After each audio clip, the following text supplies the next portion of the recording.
Match November 10 to 18 എന്ന് പറയുന്ന വിൻഡോയിൽ നടത്താനാണ് തീരുമാനിച്ചിരുന്നത്. അത് നമുക്കതിൻ്റെ ഫിഫേൻ്റെ അനുമതി കിട്ടാത്തതുകൊണ്ട് നമ്മളത് അടുത്ത വിൻഡോയിലേക്ക് മാറ്റാൻ വേണ്ടി തീരുമാനിച്ചിട്ടുണ്ട്. ഞങ്ങളും അർജൻറ്റീനയും ഓസ്ട്രേലിയ എല്ലാം വിചാരിച്ചിരുന്നത് ഫിഫ അപ്രൂവൽ തരുമെന്നുള്ളത് കൊണ്ട് തന്നെയാണ്. പക്ഷെ അതുകൊണ്ട് എന്ത് ചെയ്യുന്നു, അവർ നമുക്ക് അവരെ സ്ക്വാഡിനെ തന്നു, അവരെ ഫുൾ ഡീറ്റെയിൽ തന്നു, നമ്മൾ വിസ പ്രോസസ്സ് സ്റ്റാർട്ട് ചെയ്തു, അവരെ നാഷണൽ ടീം മാനേജർ ഇവിടെ വന്ന് മുഴുവൻ വിസിറ്റ് ചെയ്തു. ഇതെല്ലാം കഴിയുമ്പോൾ നമ്മളെന്താ വിചാരിക്കുന്നത്, അപ്രൂവൽ കിട്ടും എന്നുള്ളതാണ്. ഒരാഴ്ച ലേറ്റ് ആയിപ്പോയി, ഈ വർക്ക് തീർത്തി അടുത്ത ആഴ്ച കിട്ടും, അതുകൊണ്ട് വന്ന ഡിലേ ആണ്, അല്ലെങ്കിൽ ഡിലേ ഉണ്ടാവില്ല. അതുകൊണ്ടാണ് ഫിഫ വിൻഡോ നമുക്ക് അനുവദിച്ച് തന്നത്.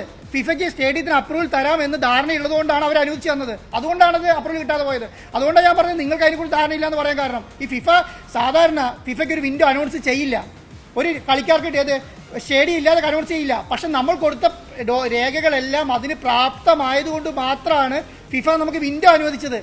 മെസ്സി വരില്ലെന്ന് ഉറപ്പായതോടെ ഇതിന്റെ മറവിൽ നടന്ന രഹസ്യ ഇടപാടുകളും പുറത്തു വരുന്നു. മെസ്സിയെയും അർജന്റീന ടീമിനെയും കൊണ്ടുവരാൻ അഹോരാത്രം വിയർപ്പൊഴുക്കിയെന്ന് പറയുന്ന സ്പോൺസർക്ക് വേണ്ടി ഒരു കരാറുമില്ലാതെയാണ് കൊച്ചിയിലെ രാജ്യാന്തര സ്റ്റേഡിയം നന്നാക്കാൻ കൊടുത്തത്. സ്റ്റേഡിയത്തിന്റെ ഉടമകളായ GCDA പോലും നോക്കുകുത്തിയായി. എനിക്ക് അവകാശം വേണ്ടാന്ന്. അത് കഴിഞ്ഞ് ഏതെങ്കിലും കളി കൊണ്ടുവരുന്ന കാലത്തുണ്ടെങ്കിൽ ഞാൻ ചോദിക്കും, നിങ്ങൾ ഈ കേരള ഭാഷയിൽ ചോദിക്കുമല്ലോ, ഒരു മിനിറ്റ് അടുത്ത വിൻഡോ. അതാണ് പറയുന്നത്. ഞാൻ ഈ വർക്ക് ഹാൻഡ് ഓവർ കഴിഞ്ഞാൽ ലെറ്റർ GDCDക്ക് സർക്കാരിന് കൊടുക്കും. ഇങ്ങനെ മാർച്ചിൽ കളിയുണ്ട്, ഈ സ്റ്റേഡിയം വിട്ടു തരാൻ കഴിയുമെന്ന് ചോദിക്കും. പറ്റുമെന്ന് പറഞ്ഞാൽ മാർച്ചിൽ കളി നടത്തും, പറ്റില്ല എന്ന് പറഞ്ഞാൽ നടത്തില്ല. ഇനി നിങ്ങൾ കേരള ബ്ലാസ്റ്റേഴ്സിനോ ISLനോ നിങ്ങൾ ഇവിടെ ഇനി പൊളിച്ച് തലയെ കൊച്ചു പോയാലും എന്നെ സംബന്ധിച്ച പ്രശ്നമല്ല. എന്നെ സംബന്ധിച്ച് ഞാൻ ഏറ്റെടുത്ത ഉത്തരവാദിത്തം വൃത്തിയോടുകൂടി കൈകാര്യം ചെയ്തിട്ട് നിർത്തുക എന്നുള്ളത് മാത്രമേ ഉള്ളൂ. ഞാനിത് നിങ്ങൾ എന്നെ ക്രൂശിക്കുന്ന സമയത്ത്, എന്നെ വളരെ വൾഗറായിട്ട് എന്തോ വലിയ സംഭവം കുറ്റം ചെയ്തു എന്ന് പറയുന്ന സമയത്ത് ഞാൻ ചെയ്ത കുറ്റം കൂടെ ചൂണ്ടിക്കാണിക്കണ്ടേ? ഞാൻ ഈ അർജന്റീനയായിട്ട് സംസാരിച്ചത് പ്രശ്നമാണോ? ഞാൻ മെസ്സിനെ കൊണ്ടുവരുമെന്ന് പറഞ്ഞത് പ്രശ്നമാണോ? ഞാൻ ഈ ഫുട്ബോളിന് ഇതിനു വേണ്ടി ഈ സ്റ്റേഡിയം ഇങ്ങനെ പണിയെന്ന് പറഞ്ഞ പ്രശ്നമാണോ? ഞാനത് കേൾക്കാം. നിങ്ങൾ ഈ പറഞ്ഞ കാര്യം ഞാൻ ചെയ്ത് തെറ്റാണ്, ആ തെറ്റ് ചൂണ്ടിക്കാണിക്കണ്ടേ? ആ തെറ്റ് ചൂണ്ടിക്കാണിക്കാതെ നിങ്ങൾ ഇത് ചെയ്ത. അപ്പം ഞാൻ പറയുന്നത് എന്താ, നിങ്ങൾക്ക് ഇത് ഞാൻ ചെയ്യുന്നത് ഇഷ്ടമല്ലെങ്കിൽ അതോ ഏത് അതോറിറ്റി, ഇപ്പോൾ GCDക്ക് പറയാം, പിന്നെ സർക്കാരിന് പറയാം, MPക്ക് പറയാം, MLAക്ക് പറയാം, ഈ പരിപാടി ഇവിടെ നിർത്താം. നവംബർ 17 മെസ്സിയെയും അർജന്റീന ടീമിനെയും എത്തിക്കുമെന്ന് പറഞ്ഞ് എന്തൊക്കെ കോലാഹലമാണ് നടന്നത്. കേരളത്തിൽ കളിച്ചാൽ ഗുണം മെസ്സിക്കും അർജന്റീനയ്ക്കുമാണ്. നവംബറിൽ വന്നില്ലെങ്കിൽ വരാമെന്ന് വിചാരിക്കേണ്ട.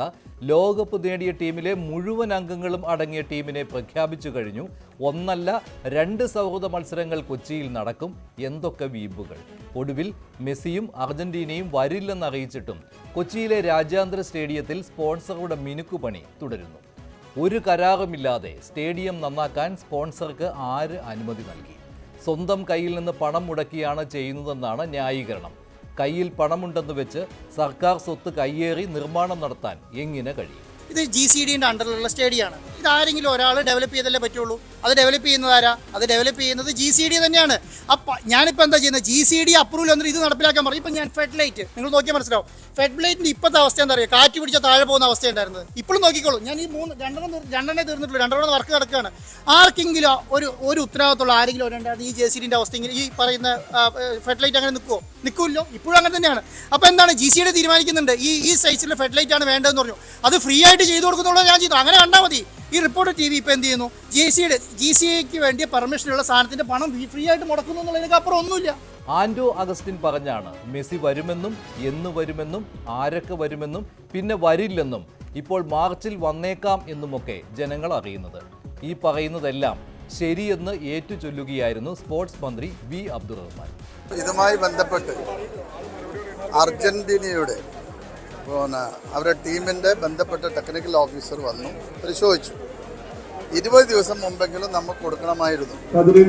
നമ്മുടെ പരിശോധനയിലാണ് അവിടെ ഫയർ അടക്കമുള്ള സൗകര്യങ്ങളുടെ കുറവ് കണ്ടെത്തിയത്. മാത്രമല്ല അതിൽ സേഫ്റ്റി ആൻഡ് സെക്യൂരിറ്റി വളരെ പെട്ടെന്ന് തന്നെ അത് തീർക്കേണ്ടതുണ്ടായിരുന്നു. അപ്പോൾ അത് തീരുമെന്നാണ് നമ്മൾ പ്രതീക്ഷിച്ചത്. സമയത്തിന് ആ വർക്കുകൾ ഇപ്പോൾ പൂർത്തീകരിച്ച് നിങ്ങൾ കണ്ടല്ലോ. ഇപ്പോൾ കലൂർ സ്റ്റേഡിയത്തിൽ ഇത്രയും ആളുകൾ ജോലി ചെയ്യാണ്. ആ ജോലി പൂർത്തീകരിച്ചു കഴിഞ്ഞാൽ നമുക്ക് ഫിഫയുടെ അംഗീകാരം വാങ്ങിക്കഴിഞ്ഞാൽ നമുക്ക് കളി നടത്താം.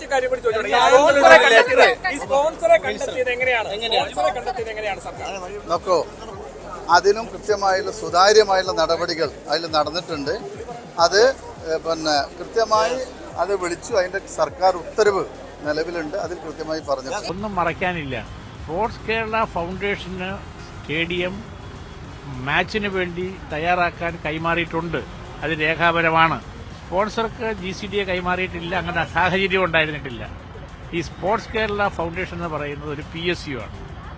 അതിൻ്റെ MD വിഷ്ണുരാജ് IAS ആണ്. അത് ഗവൺമെൻറ് സ്ഥാപനമാണ്. അവർക്കാണ് കൈമാറിയിട്ടുള്ളത്. അവർ അവിടുത്തെ ടൂർണമെൻറ്റ് കൊണ്ടുവന്നിരുന്നതിലേക്ക് ഞങ്ങൾ ബന്ധമുണ്ട്. അവിടെ നടക്കുന്ന പ്രവർത്തനങ്ങളെ സംബന്ധിച്ച് ഞങ്ങളുടെ മേൽനോട്ടമുണ്ട്. സ്റ്റേഡിയം കൈമാറ്റത്തിൽ ഒരു നേരിട്ടുള്ള കൈമാറ്റം അവർക്ക് കൈമാറിയിട്ടില്ല. കലൂർ സ്റ്റേഡിയം നന്നാക്കാൻ സ്പോൺസർക്ക് അനുമതി കൊടുത്തതിനെ പറ്റി GCDA ഇപ്പോൾ നൽകുന്ന വിശദീകരണത്തിൽ നാൾ വഴികൾ മാത്രമേ ഉള്ളൂ. കലൂർ സ്റ്റേഡിയത്തിലാണ് കളിയെന്ന് ഇത്രാം തീയതി തീരുമാനിച്ചു. ഇതനുസരിച്ച് സ്പോർട്സ് കേരള ഫൗണ്ടേഷന് സ്റ്റേഡിയം കൈമാറി. അവർ സ്പോൺസറെ ഏൽപ്പിച്ചു. സ്പോർട്സ് മന്ത്രിയുടെ നിർദ്ദേശവും ഇക്കാര്യത്തിൽ ഉണ്ടായിരുന്നു. ഇതല്ല അറിയേണ്ടത്. 70 കോടി രൂപയ്ക്ക് സ്റ്റേഡിയം നവീകരിക്കാൻ കരാർ ഉണ്ടായിരുന്നോ ഇല്ലയോ? നവീകരണത്തിന്റെ മാനദണ്ഡങ്ങൾ എന്തൊക്കെ? മേൽനോട്ടം വഹിക്കുന്നത് ആര്? ഒന്നുമില്ല. എല്ലാം സുതാര്യമെന്ന മറുപടി മാത്രം.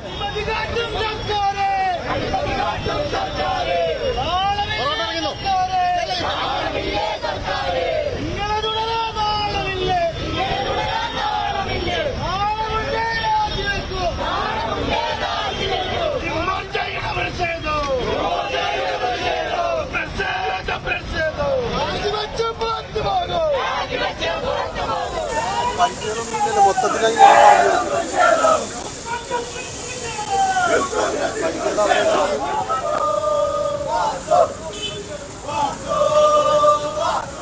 എങ്ങനെയാണ് ഈ കരാറിൽ മെസ്സി വരുന്നതുമായി ബന്ധപ്പെട്ട് ഒരു കരാറിൽ ഏർപ്പെട്ടിട്ടുണ്ട്? അതിന്റെ വിശദാംശങ്ങൾ അറിയാൻ കായിക കേരളത്തിന് വലിയ താല്പര്യമുണ്ട്. ഇത് പറയാനുള്ള കാരണം, ഒരു ഷെയ്ഡി ഡീൽ ഈ മെസ്സിയുടെ വരവുമായി ബന്ധപ്പെട്ട് നടന്നിട്ടുണ്ടോ എന്ന് ഞങ്ങൾ സംശയിക്കുക. മെസ്സിയുടെ അർജന്റീനിയൻ ഫുട്ബോൾ ക്ലബിന്റെ ടീം വരുമ്പോൾ ഇതിന് പാലിക്കേണ്ട ഒരു പ്രോട്ടോകോളുകളും പാലിച്ചിട്ടില്ല. ഇതൊരു സ്പോർട്ടിംഗ് ഇവന്റ് എന്നതിനപ്പുറമായി ഒരു ബിസിനസ് ഡീലായി ചില ആളുകൾ കാണാൻ ശ്രമിക്കുക. യഥാർത്ഥത്തിൽ സർക്കാരിന്റെ റോൾ എന്താണ് ഇതിൽ? സർക്കാർ എന്താണ് ഇതിൽ ചെയ്തിട്ടുള്ളത്? സ്പോർട്സ് കേരള ഫൗണ്ടേഷന് GCDA അങ്ങനെ അനുമതി കൊടുത്തിട്ടുണ്ട്. ആ അനുമതിയുടെയൊക്കെ ധാരണകൾ എന്തൊക്കെയാണ് അതൊക്കെ അവർ വെളിപ്പെടുത്തണ്ടേ? അങ്ങനെ കേരളത്തിന്റെ കോടിക്കണക്കിന് രൂപ വിലപിടിപ്പുള്ള ഒരു സ്വത്ത് തോന്നിയതുപോലെ ഓരോരുത്തർക്ക് ഉപയോഗിക്കാൻ കഴിയുമെന്നുള്ള രീതിയിലേക്ക് മാറുന്നത് ഒരു ശരിയായ നടപടിയല്ല. അത് സർക്കാരിന്റെ നിയമത്തിനും ചട്ടത്തിനും വിരുദ്ധമാണ്. ഇഷ്ടമുള്ളതും ചെയ്യാൻ പറ്റില്ല. അതിന് മോണിറ്ററിംഗ് കമ്മിറ്റി ഉണ്ട്. ചെയ്യുന്ന ഓരോന്നും കൃത്യമായി പരിശോധിച്ച് എത്ര പണം മുടക്കി എന്ത് ചെയ്തു, ആര് പറഞ്ഞു 70 കോടി. അപ്പൊ അതിന് എനിക്കെന്താ ഉത്തരവാദിത്വം? സ്പോൺസർ 70 കോടി എന്ന് പറയുന്നത് ഞാൻ ഏറ്റെടുക്കണം. അവിടെ നടത്തേണ്ട നിർമ്മാണ പ്രവർത്തനങ്ങൾ എന്തൊക്കെയാണ്? ലൈറ്റുകൾ മാറ്റലാണ്. ലൈറ്റുകളുടെ കാര്യത്തിൽ ഇപ്പോൾ അവിടെ ഉള്ളത് ഹാലോജൻ ലൈറ്റുകളാണ്. LED വേണമായിരുന്നു, അതിലേക്ക് പോയിട്ടുണ്ട്. അപ്പോൾ അത് ഈ കളിക്ക് വേണ്ടി സ്റ്റേഡിയം ക്വാളിഫൈ ചെയ്യുന്ന നടപടികളിൽ ഒന്നാണ്. നിങ്ങളുടെ ആവശ്യം അതൊന്നും ചെയ്യാൻ പാടില്ല എന്നാണ്, അത് ചെയ്ത തെറ്റായി പോയി എന്നാണ്. എന്താ ഉദ്ദേശിക്കുന്നത്? വെറുതെ പറഞ്ഞൊഴിഞ്ഞാൽ പോരാ. ഫുട്ബോൾ വളർത്താനെന്ന പേരിൽ മെസ്സിയും അർജന്റീനയും വരുമെന്നും അതിന് കോടികൾ മുടക്കിയിട്ടുണ്ടെന്നും പറഞ്ഞതിന് ശേഷം കളിക്കാൻ ഗ്രൗണ്ട് ഇല്ലെന്ന് പറഞ്ഞ് എല്ലാവരും പിരിഞ്ഞു പോകാൻ പറയുന്നത് ശരിയല്ല. കേരളത്തിലെ സ്പോർട്സ് മന്ത്രി V. അബ്ദുറഹ്മാനാണ് മെസ്സിയെ കൊണ്ടുവരുമെന്ന് പറഞ്ഞു പറ്റിച്ച സ്പോൺസറല്ല.